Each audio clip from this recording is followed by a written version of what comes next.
ಬಾಬಾ ಸಾಹೇಬ್ ಅಂಬೇಡ್ಕರ್ ಅವರು ಈ ದೇಶದಲ್ಲಿ ಒಂದು ಸಂವಿಧಾನವನ್ನು ಕೊಟ್ಟರು. ಆ ಸಂವಿಧಾನದಲ್ಲಿ ಎಲ್ಲ ಜಾತಿಯ ಜನರಿಗೆ ಸಮಾನವಾದಂಥ ಅವಕಾಶಗಳನ್ನು ಕೊಟ್ಟು ಅದರಲ್ಲಿ ವಿಶೇಷವಾಗಿ ಯಾರು ಸಾವಿರಾರು ವರ್ಷಗಳಿಂದ ಶೋಷಣೆಗೊಳಗಾಗಿದ್ದಾರೋ ಅಂಥವರಿಗೆ ಮೇಲ್ ಬರಲಿಕ್ಕಾಗಿ ಬಾಬಾ ಸಾಹೇಬ್ ಅಂಬೇಡ್ಕರ್ ಅವರು ಒಂದು ವಿಶೇಷವಾದಂಥ ಕಲಂಗಳನ್ನು ಸಂವಿಧಾನದಲ್ಲಿ ಅಳವಡಿಸುವುದರ ಮೂಲಕ ಈ SC ST OBCಗಳು ಏನು ಆರ್ಥಿಕವಾಗಿ ಮೇಲೆ ಬರಬೇಕಾಗಿತ್ತಪ್ಪ ಅಂತಂದ್ರೆ ಅದರಲ್ಲಿ ಬಾಬಾ ಸಾಹೇಬ್ ಅಂಬೇಡ್ಕರ್ ಅವರು ಸಂವಿಧಾನದಲ್ಲಿ ಕೆಲವು ಹಕ್ಕುಗಳನ್ನು ಕೊಟ್ಟಿದ್ದಾರೆ. ಅದರಂತೆ ಇವತ್ತಿನ ದಿವಸ ಈ ನಮ್ಮನ್ನು ಆಳ್ತಕ್ಕಂಥ ಸರ್ಕಾರಗಳು ಸಂವಿಧಾನದ ಆಶೆಯನ್ನು ಈಡೇರಿಸಬೇಕಾಗಿತ್ತು. ಆದರೆ ಇವತ್ತಿನವರೆಗೂ ಕೂಡ ಸಂವಿಧಾನದ ಆಶಯಗಳು ಮುಚ್ಚಿಟ್ಟು ಇವತ್ತಿನ ದಿವಸ ಕಾಂಗ್ರೆಸ್ ಸರ್ಕಾರಗಳು ಏನು ಮಾಡ್ತಿದ್ದಾರಪ್ಪ ಅಂದರೆ ಅಧಿಕಾರ ನಡೆಸ್ತಾ ಇದ್ದಾರೆ.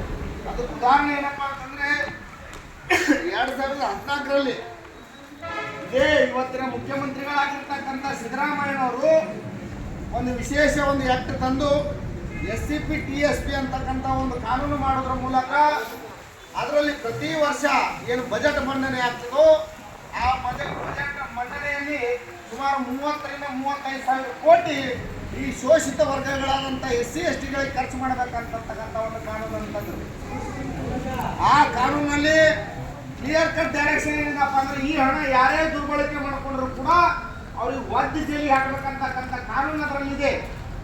ಮತ್ತು ಅದರಲ್ಲಿ ಇನ್ನೊಂದು ಏನು ಮಾಡಿದಾರಪ್ಪ ಅಂದ್ರೆ ಸಿದ್ದರಾಮಯ್ಯನವರು 70 ಕಲಂ ತರೋದ್ರ ಮೂಲಕ ಆ ಹಣ ಬೇರೆ ಕಡೆ ವರ್ಗಾವಣೆ ಮಾಡ್ತಕ್ಕಂಥ ಪಾವರ್ ಯಾರಲ್ಲಿ ಬಿಟ್ಬಿಟ್ಕೊಂಡಿದ್ದಾರಪ್ಪ ಅಂದ್ರೆ ಅದು ಮುಖ್ಯಮಂತ್ರಿ ಅವರು ಎದುರು ಇಟ್ಕೊಂಡಿದ್ದಾರೆ. ಈ ಹಿಂದೆ ಅಧಿಕಾರಕ್ಕೆ ಬಂದಿರತಕ್ಕಂಥ BJP ಸರ್ಕಾರ ಸುಮಾರು 19,000 ಕೋಟಿ ರೂಪಾಯಿ ಈ SCP TSP ಇಂದ ದುರುಪಯೋಗ ಪಡ್ಕೋತು.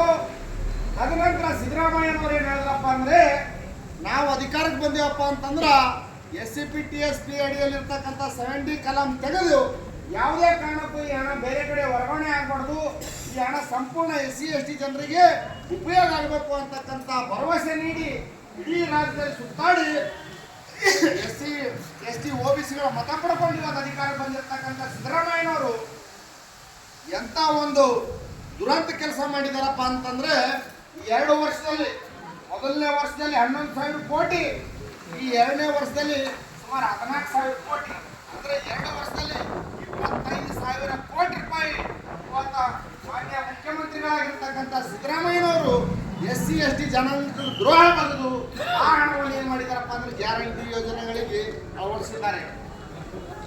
ನಾವು ಯಾರು ಹೇಳಿಲ್ಲಪ್ಪ ನೀವು ಗ್ಯಾರಂಟಿ ಕೊಡ್ರಿ ಅಂತ ನೀವು ಕಾಂಗ್ರೆಸ್ ಪಾರ್ಟಿಯವ್ರು ಹೇಳಿರಿ ನಾವು ಅದು ಕೊಡ್ತೀವಿ ಇದು ಕೊಡ್ತೀವಿ ತಂದು ಬೇರೆ ಕಡೆ ತಂದು ಕೊಡ್ರಿ.